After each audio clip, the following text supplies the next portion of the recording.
घरात शिड्या पोळी उरल्या आहेत आणि काय करायचं कळत नाही, तर फेकून देऊ नका. आज मी तुम्हाला सांगणार आहे एकदम सिंपल, टेस्टी आणि 5 ते 10 मिनिटात होणारी रेसिपी.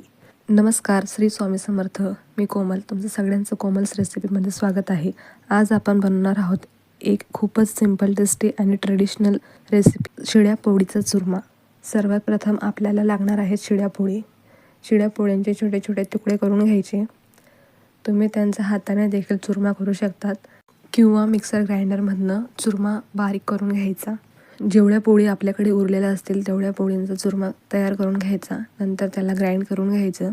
मस्त असा चुरमा रेडी झालेला आहे. नाही बारीक नाही जाड, अगदी मध्यम चुरमा करायचा की जो टेस्टलाही खूप छान लागतो. त्याच्यामध्ये थोडंसं मीठ टाकायचं. त्याला मस्त असं मिक्स करून घ्यायचं. आता मी तुम्हाला चुरमा बनवण्यासाठी एक स्पेशल ट्रिक सांगते, जी मी नेहमी यूज करते. चुरमा बनवण्यासाठी चुरमामध्ये थोडंसं पाणी टाकायचं, म्हणजे की याच्याने थोडा सॉफ्टनेस येते. चुरमा अगदी छान बनतो. ही ट्रिक खूप जण यूजही करत असतील. तर चुरमा बनवण्यासाठी लागणारं साहित्य घेऊन घ्यायचं. कांदा, कोथिंबीर, हिरवी मिरची, टोमॅटो. एक टोमॅटो आपल्या चुरम्यासाठी जास्त होऊन जाईल, कारण की मी कमी प्रमाणात बनवते हे. त्याच्यासाठी मी अर्धा टोमॅटो घेतला आहे.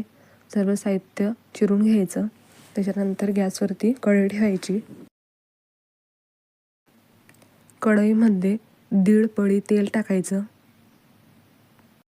तेल गरम झाल्यावर त्यात जिरं टाकायचं. जिरं हलकं ब्राऊन होऊ द्यायचं. त्याच्यामध्ये कांदा टाकायचा. मस्त असा कांदा त्याच्यात परतून घ्यायचा. कांदा परतून झाल्यावर त्याच्यात हिरवी मिरची टाकायची. मिरची मी कमी घेतली कारण मी त्याच्यात थोडंसं तिखटही टाकणार आहे, म्हणून चुरमा जास्त तिखट नको व्हायला, त्याच्यासाठी मी कमीच मिरची घेतली आहे. चिमूटभर मोहरी टाकायची. तिलाही मस्त मिक्स करून घ्यायचं. चुरमामध्ये तुम्ही कढीपत्ता देखील टाकू शकता, त्याचाही मस्त असा टेस्ट येतो. थोडेसे शेंगदाणे देखील टाकून द्यायचे. सर्व साहित्य मस्त असं परतून रेडी झालेलं आहे. आता त्याच्यामध्ये आपण टोमॅटो टाकून देऊ. रेसिपीसाठी लागणारे इन्ग्रेडियंट्स खूपच बेसिक आहेत, जे की सर्वांच्या घरात अवेलेबल असतात. टोमॅटो सॉफ्ट होईपर्यंत 1 ते 2 मिनिटं परतून घ्या. यामुळे चुरमाला छान टेस्ट येतो. नंतर त्याच्यात चिमूटभर हळद, अर्धा चमचा तिखट आणि अर्धा चमचाला कमी मीठ टाकायचं, कारण आपण अगोदरही चुरम्याला मीठ लावलेलंच आहे, म्हणून मीठ कमी वापरायचं. सर्व साहित्य मस्त असं मिक्स करून घ्यायचं.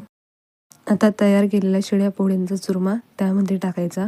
सगळं नीट मिक्स करून घ्यायचं, जेणेकरून मसाला सगळ्या चुरम्यावरती व्यवस्थित लागून जाईल. तुम्हीही अशा पद्धतीने शिड्या पोळींचा चुरमा करतात का, मला कमेंटमध्ये नक्की सांगा.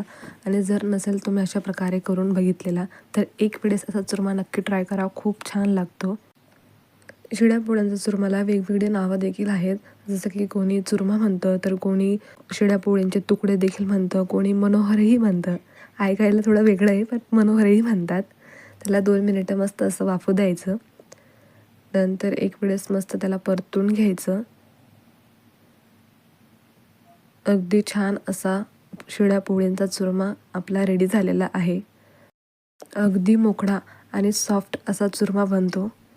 तुम्ही ही रेसिपी ट्राय करा. तुम्हाला रेसिपी कशी वाटली मला कमेंटमध्ये सांगा. मस्त असा चुरमा सर्व करा अँड एन्जॉय करा. रेसिपी आवडली असेल तर लाईक, शेअर अँड सबस्क्राईब करायला विसरू नका. स्वस्त रहा, मस्त खा. बाय. Thanks for watching.